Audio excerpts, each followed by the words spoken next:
Also Frankenstein steht hinter allem. Hallo und herzlich willkommen zu Frankensteins Kaiju-Kunde. Bei uns kommt es auf die Größe an. Der Kaiju-Äger befindet sich nun auf seinem Höhepunkt und er wird diesen Status noch ein paar Jahre aufrechterhalten können. Die Toho produzierte seit 1954 viele Kaiju- und Science-Fiction-Filme. Allesamt sehr kreativ und unterhaltend, ab und zu auch mit einer warnenden Botschaft. Doch mit Frankenstein, der Schrecken mit dem Affengesicht von 1965, wagte sich das Team unter Leitung von Regisseur Ishiro Honda an ein neues Genre. Das Auftauchen von König Ghidorah aus dem Weltall und die Qualle Dogora gehören eindeutig zum Science-Fiction-Genre. Genauso wie die Weltraumtrilogie von Honda, zu der unter anderem Krieg im Weltenraum zählt. Die Rückkehr des King Kong und Varan tragen Elemente des Abenteuerfilms in sich. Mothra bedroht die Welt, sogar auch Elemente des Märchenfilms. Und nicht zu vergessen der erste Godzilla von 1954, der durch seine Düsternis und Schwere einen eigenen Stellenwert hat.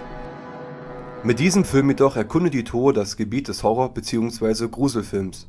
Klassisches Toho-Kaiju-Feeling trifft auf Horror. Eine unglaublich gute Kombination.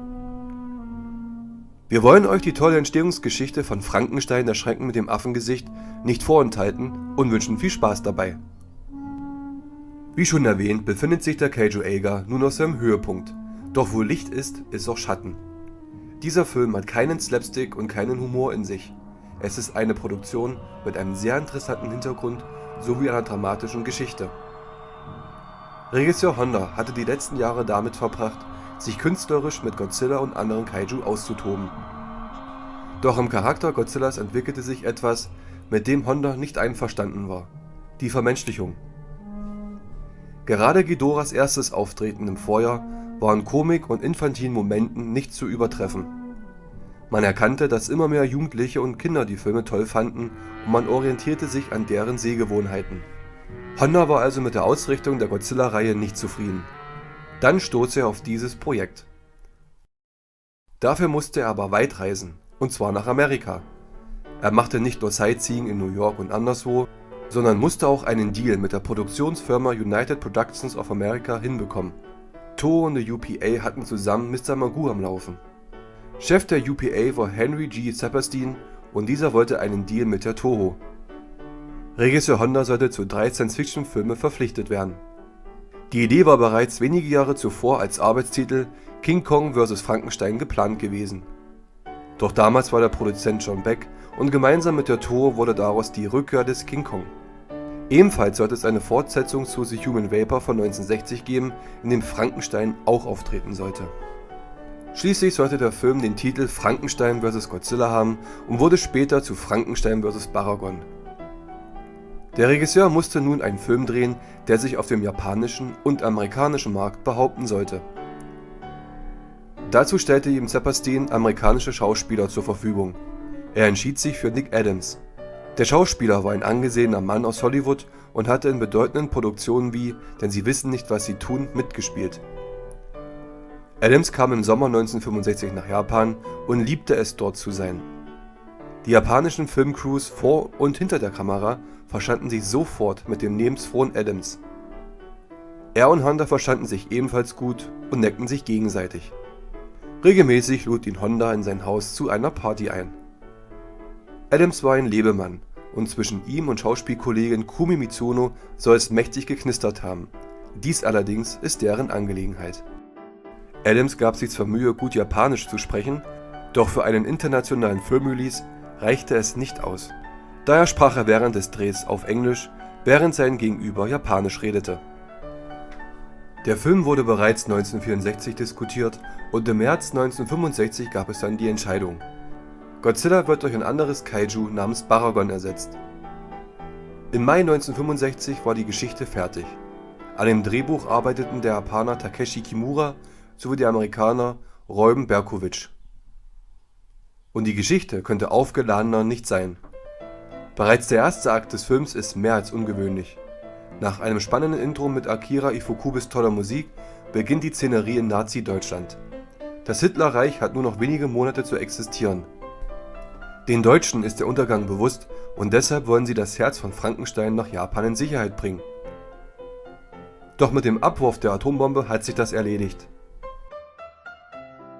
Dieser Film erschien am 8.8.1965, 20 Jahre und 2 Tage nach dem Atombombenabwurf auf Hiroshima.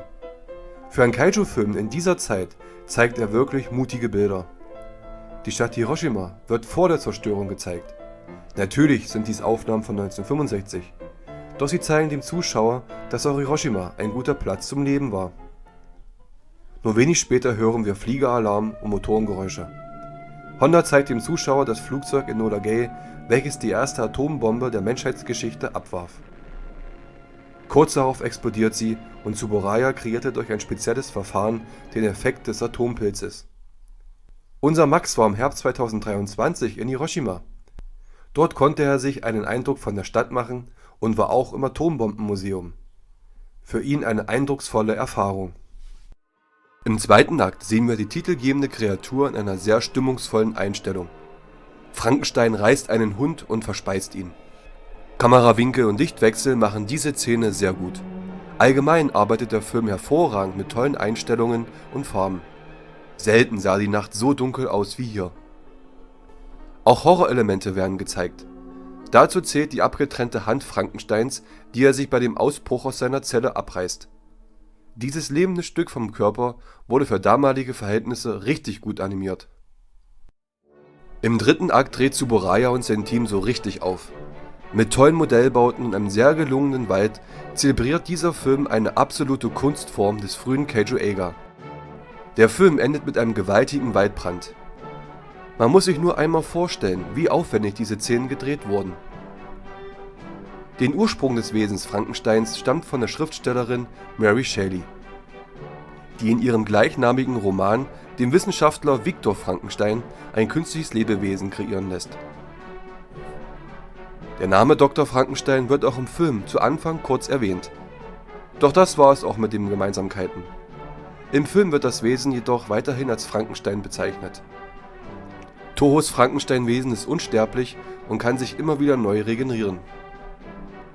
Aus dem Herzklumpen in Hiroshima 1945 hat sich im Laufe der Zeit ein menschenähnliches Wesen entwickelt, welches nun unaufhörlich wächst. Das Faszinierende für die Wissenschaft ist die Tatsache, dass das Wesen immun gegen die Strahlung ist. Für Dr. Bone und sein Team eine unglaubliche Gelegenheit, etwas zu finden, was die Menschheit vor dieser schrecklichen Krankheit schützt. Regisseur Honda zeigt auch deutlich, in welchem Rollenkonflikt sich die Charaktere bewegen. Verdeutlicht wird dies durch Tadao Takashimas Rolle des Dr. Kawachi. Zu Anfang ist er wie sein Team dafür, das Wesen zu schützen und als Mensch zu betrachten. Als er jedoch bemerkt, dass es möglicherweise der legendäre Frankenstein sein könnte und seine Existenz die Möglichkeit bietet, bemerkenswerte Erkenntnisse zur Erneuerung von Zellen zu gewinnen, ändert er seine Haltung.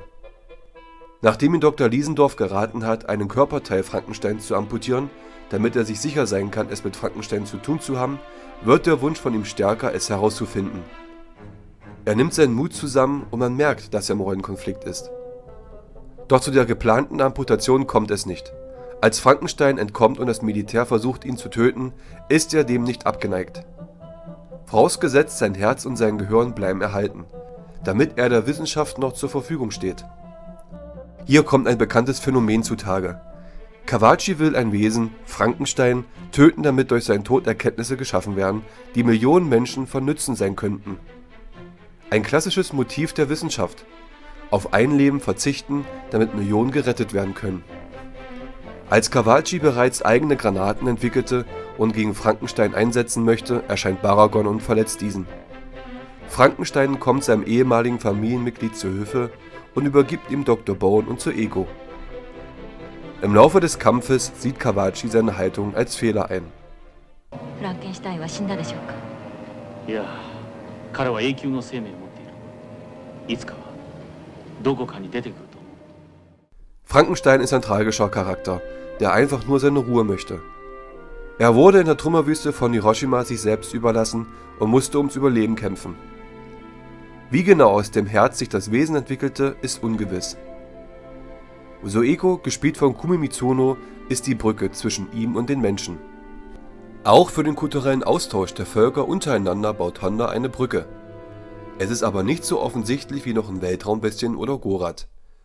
Dort wird die Menschheit durch die Existenz einer außerirdischen Bedrohung gebracht, sich zusammenzuschließen, um gegen diese bestehen zu können. In Frankenstein geschieht die Zusammenführung der ehemaligen Kriegsparteien Japan und den USA über eine Liebesbeziehung. Der Arzt und Wissenschaftler Dr. James Bowen arbeitete an der Entwicklung der Atombombe mit. Nun schämt er sich dafür und will mit dazu beitragen, dass die strahlenkranken Einwohner Hiroshimas geheilt werden. Während dieser Arbeit lernte er seine Assistentin Sueko Togami kennen und beide wurden ein Paar. Regisseur Honda geht aber mit der Beziehung sehr diskret um. Verdeutlicht wird das Kennenlernen beider durch die gemeinsamen Abendessen. Zu Anfang bereitet Sueko japanische Spezialitäten zu, ein andermal brät der Amerikaner typische Burger. Kleine Witzeleien über beide Nationen kommen obendrauf. Eine sehr realitätsnahe Inszenierung, wie echte Völkerverständigung funktionieren kann. Zugleich zeigt Honda auch keine Ressentiments gegenüber dem Amerikaner und auch seine Nation lässt er nie als schwach oder nachtragend wirken. Hier zeigt der Keijo Eiga wieder mal sehr deutlich, wie erwachsen und fortgeschritten er in seinen Denkmustern ist. Für die deutschen Zuschauer ist es natürlich verwunderlich, dass der Film am Ende des Zweiten Weltkrieges in Deutschland beginnt. In diesem Film ist es das einzige Mal, dass der Keijo Eiga so weit die Spanne nach Deutschland schlägt. Honda heuerte zu den Dreharbeiten sogar deutsche Schauspieler an und untertitelte diese. Klar zum Auslaufen! Klar zum Auslaufen! Langsame Fahrt voraus! Langsame Fahrt voraus! In der deutschen Synchro wurden sie aber von deutschen Sprechern nachgesprochen. Klar zum Auslaufen! Klar zum Auslaufen! Langsame Fahrt voraus! Langsame Fahrt voraus! Die Spezialeffekte befinden sich auf einem absolut hohen Niveau. Die Modellbauten sind wieder sehr detailliert und die Sets sind riesengroß. Dadurch, dass Frankenstein nur 20 Meter hoch ist, sind dementsprechend die Sets äußerst beeindruckend. Durch diesen Maßstab wirkt insbesondere die Szene, als sich Frankenstein von Sueko verabschiedet, wie aus einem Guss. Ab und zu sieht man ein paar Schnitzer, zum Beispiel das Wildschwein und das Pferd aus Spielzeug. Den Wald, den die TOR-Mitarbeiter aufgebaut haben, verbreitet ein wohlgesonnenes Unwohlsein. Auch der Brand mit dem See im Vordergrund ist wunderbar in Szene gesetzt und zeigt wieder mal, zu was gute praktische Effekte fähig sind. Regisseur Honda war aber dazu kritisch. Ein echter Mensch kämpfte mit einem Kaiju in einer unechten Landschaft. Er sagte, bei Godzilla ist das kein Problem, denn das Kostüm wurde ja auch geschaffen, so wie die Sets geschaffen wurden. Bei Frankenstein ist dies anders. Der ausgewachsene Frankenstein wird gespielt von Koji Furuhata. Damit seine Figur an die originale Version von Mary Shelley etwas herankam, trug er grüne Kontaktlinsen und eine Prothese für die flache Stirn. Furuhata schafft es wirklich, dem Wesen Emotionen zu geben. Man kann auch immer in seinem Gesicht lesen, was er fühlt, und da er kein sprechendes Wesen ist, musste Furuhata es so umsetzen. Frankenstein ist ähnlich wie Godzilla ein Opfer aufgrund von wissenschaftlicher Überheblichkeit. Dieses Thema wollte Honda genauer beleuchten, musste sich aber dem Druck beugen, das Augenmerk mehr auf die Kämpfe zu legen. Frankenstein ist kein Kaiju, sondern ein Kaijin, was übersetzt seltsame Person oder menschliches Monster bedeutet. Im Unterschied zu allen anderen Filmen, die sich um Frankenstein drehten, stehen hier unsere drei Hauptprotagonisten bis zum Schluss an seiner Seite und setzen sich für ihn ein. Ein anderer Unterschied zur Romanfigur besteht darin, dass er in diesem Film nicht reden kann. Frankenstein versteht augenscheinlich, was die Menschen sagen und versucht ihnen auf seine Weise zu antworten. Berühmt geworden sind die beiden Enden des Films. In der Originalfassung besiegt Frankenstein Baragon und plötzlich öffnet sich die Erde und Frankenstein wird von ihr verschlungen. US-Produzent Sebastian wollte aber für den internationalen Markt ein anderes Ende. So kam der Oktopus ins Spiel. Nachdem Frankenstein Baragon besiegte, erschien er auch sofort und zog Frankenstein in den nahegelegenen See. Für mich persönlich ist das Ende mit dem Kraken realistischer, als dass Frankenstein ganz plötzlich vom Erdreich in die Tiefe gezogen wird, ohne dass er versucht, da rauszukommen. Für den Otaku ist es der zweite Auftritt in einem Kaiju-Film. Er erschien bereits in die Rückkehr des King Kong und wird im Nachfolger Frankenstein Zweikampf der Giganten ebenfalls gezeigt werden.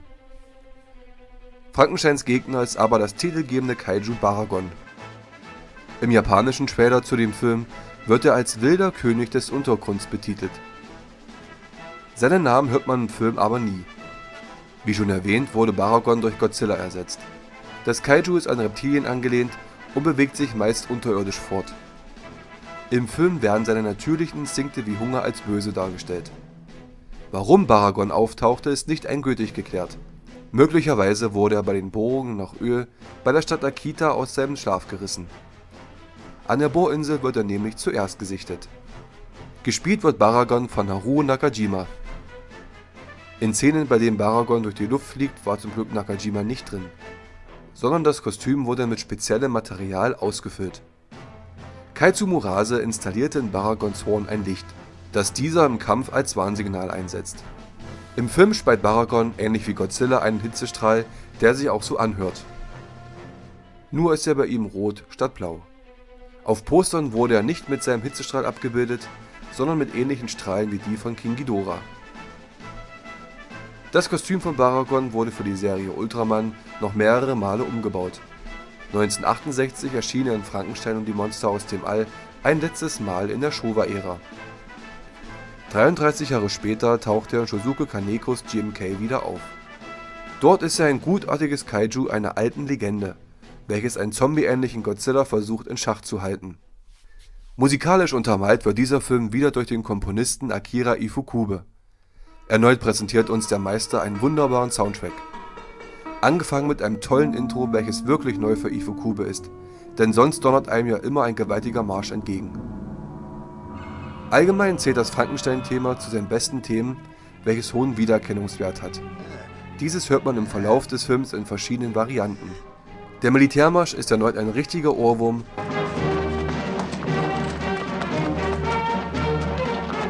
und Baragons schweres Thema untermalt hervorragend dessen Zerstörungen.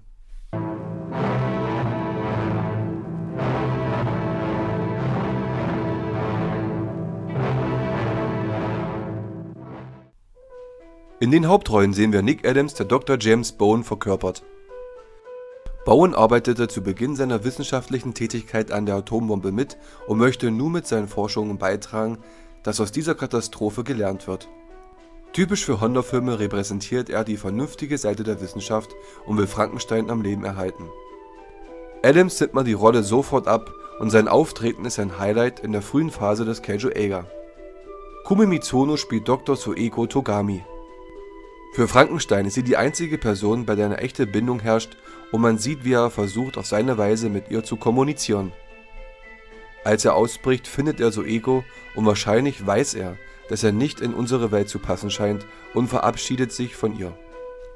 Soeko ist aber nie passiv am Geschehen dabei, sondern involviert sich stets bei Problemlösungen.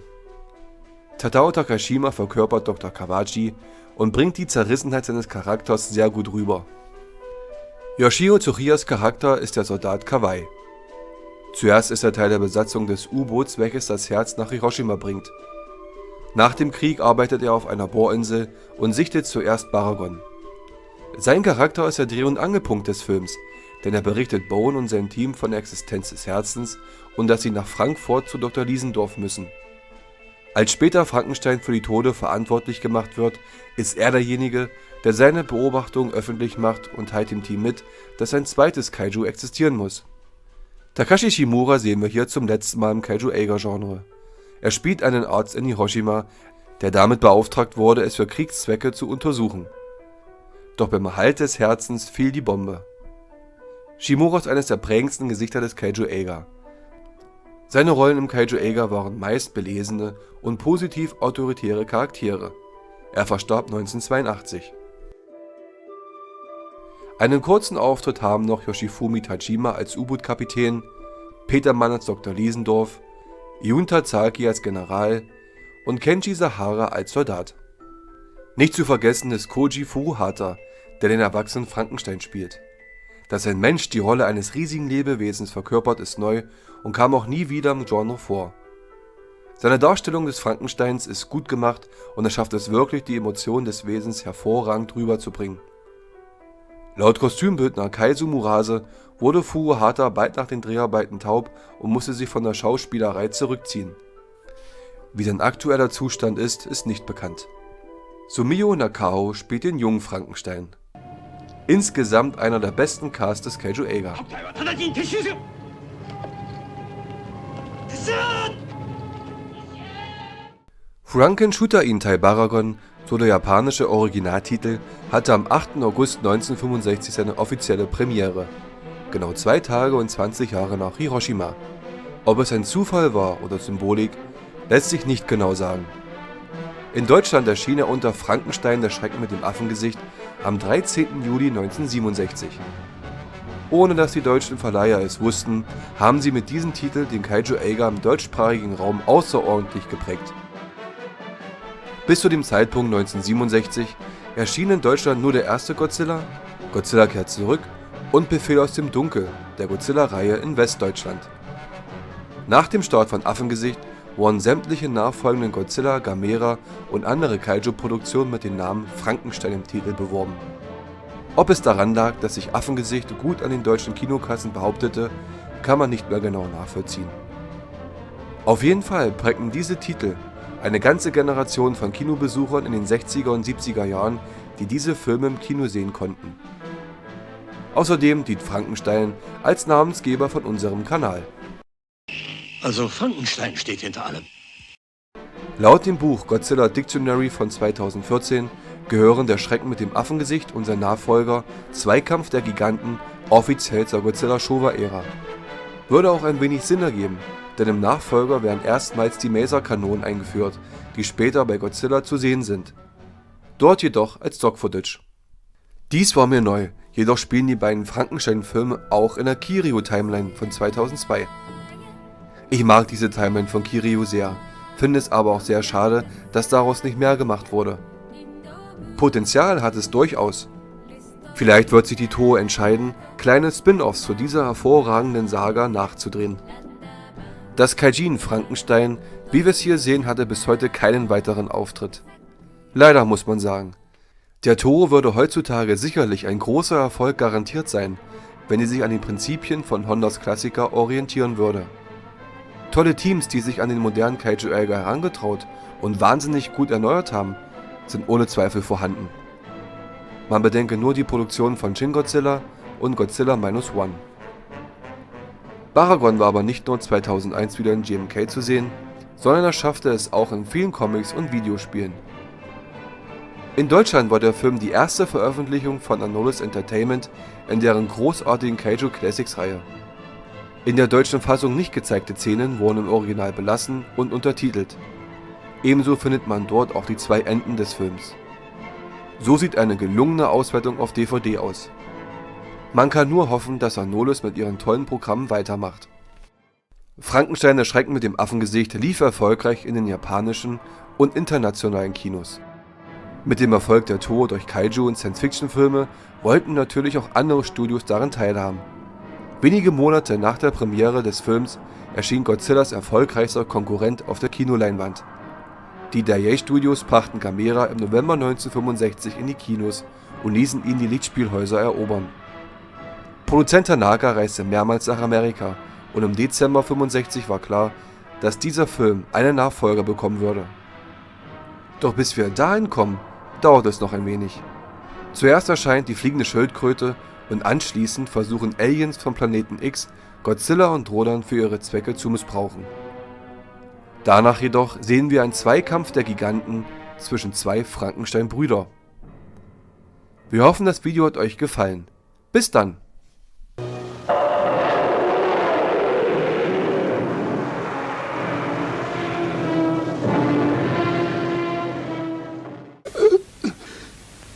Es war Frankenstein.